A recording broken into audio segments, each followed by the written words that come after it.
क्या आपने कभी सोचा है कि हवाई जहाज उड़ता कैसे है?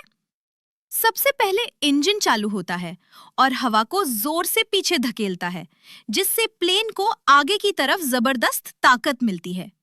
इसे कहते हैं थ्रस्ट। पंख हवा को नीचे की ओर दबाते हैं और बनती है लिफ्ट, जो प्लेन को ऊपर उठाती है। जब थ्रस्ट और लिफ्ट साथ आते हैं, तो प्लेन उड़ जाता है। अब प्लेन हवा में तैर रहा है, जैसे कोई